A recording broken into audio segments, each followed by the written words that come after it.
بسم اللہ الرحمن الرحیم۔ مردے کو خواب میں دیکھنے کا عمل۔ کسی کا عزیز، اقارب، رشتہ دار جو انتقال کر گیا ہے اور دل چاہتا ہے کہ اس کو خواب میں دیکھنا ہے تو اس کے لیے عمل۔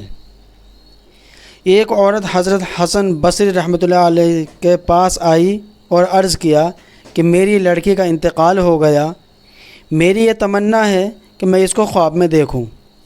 حضرت حسن بصری رحمۃ اللہ علیہ نے فرمایا کہ عشاء کی نماز پڑھ کر 4 رکعت نفل نماز پڑھ اور ہر رکعت میں الحمد شریف کے بعد الہاکم التکاثر پڑھ اور اس کے بعد لیٹ جا اور سونے تک نبی کریم صلی اللہ علیہ وسلم پر درود پڑھتی رہے۔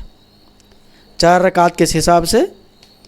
ہر رکعت میں سورہ فاتحہ کے بعد الحمد شریف کے بعد سورہ تکاثر جو ہے، الہاکم التکاثر جو ہے، اس صورت کو پڑھنا ہے اور اس کے بعد میں بستر میں لیٹ جانا ہے اور نیند آنے تک درود شریف پڑھتے رہنا ہے۔ اس نے لڑکی، اور وہ پھر ایسا ہی کرتی رہی، اس نے لڑکی کو خواب میں دیکھا کہ نہایت ہی سخت عذاب میں ہے، تارکول کا لباس اس پر ہے، دونوں ہاتھ اس کے جکڑے ہوئے ہیں اور اس کے پاؤں آگ کی زنجیروں میں بندھے ہوئے ہیں۔ میں صبح کو اٹھ کر پھر حضرت حسن بصری رحمۃ اللہ علیہ کے پاس گئی۔ حضرت حسن بصری رحمۃ اللہ علیہ نے فرمایا کہ اس کی طرف سے صدقہ کر، شاید اللہ جل شانہ اس کی وجہ سے تیری لڑکی کو معاف فرما دے۔ اگلے دن حضرت حسن رحمۃ اللہ علیہ نے خواب میں دیکھا کہ جنت کا ایک باغ ہے اور اس میں ایک بہت اونچا تخت ہے اور اس پر ایک بہت نہایت حسین جمیل خوبصورت لڑکی بیٹھی ہوئی ہے، اس کے سر پر ایک نور کا تاج ہے۔ وہ کہنے لگی، حسن تم نے مجھے بھی پہچانا؟ میں نے کہا نہیں، میں نے تو نہیں پہچانا۔ کہنے لگی، میں وہی لڑکی ہوں جس کی ماں کو تم نے درود شریف پڑھنے کا حکم دیا تھا، یعنی عشاء کے بعد سونے تک۔ حضرت حسن رحمۃ اللہ علیہ نے فرمایا کہ تیری ماں نے تو تیرا حال اس کے برعکس بتایا تھا، یعنی اس کے خلاف بتایا تھا، عذاب میں بتایا تھا جو میں دیکھ رہا ہوں۔ اس نے کہا کہ میری حالت وہی تھی جو ماں نے بیان کی تھی۔ میں نے پوچھا پھر یہ مرتبہ کیسے حاصل ہو گیا؟ اس نے کہا کہ ہم 70,000 آدمی اسی عذاب میں مبتلا تھے جو میری ماں نے آپ سے بیان کیا۔ صلحاء میں سے ایک بزرگ کا گزر ہمارے قبرستان پر ہوا، انہوں نے ایک دفعہ درود شریف پڑھ کر اس کا ثواب ہم سب کو پہنچا دیا۔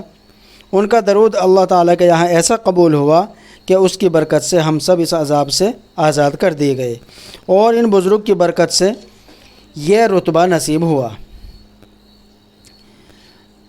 روز الفائق میں اسی نوع کا ایک اور دوسرا قصہ لکھا ہے کہ ایک عورت تھی، اس کا لڑکا بہت ہی گنہگار تھا، اس کی ماں اس کو بار بار نصیحت کرتی مگر وہ بالکل نہیں مانتا تھا۔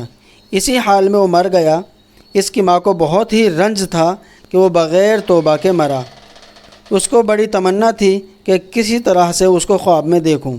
اس کو خواب میں دیکھا تو وہ عذاب میں مبتلا تھا، اس کی وجہ سے اس کی ماں کو اور بھی زیادہ صدمہ ہوا۔ ایک زمانے کے بعد اس نے دوبارہ خواب میں دیکھا تو بہت اچھی حالت میں تھا، نہایت خوش و خرم۔ ماں نے پوچھا کہ یہ کیا ہو گیا؟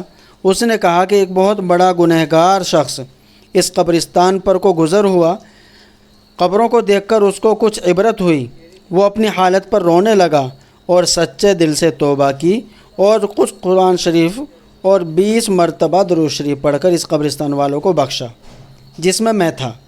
اس میں سے جو حصہ مجھے ملا اس کا یہ اثر ہے جو تم دیکھ رہی ہو۔ میری اماں، حضور پر درود دلوں کا نور ہے، گناہوں کا کفارہ ہے اور زندہ اور مردہ دونوں کے لیے رحمت ہے۔ یا رب صلی وسلم دائما ابدا علی حبیبک خیر الخلق کلہم۔ اللہ تعالی عمل کرنے کی توفیق عطا فرمائے۔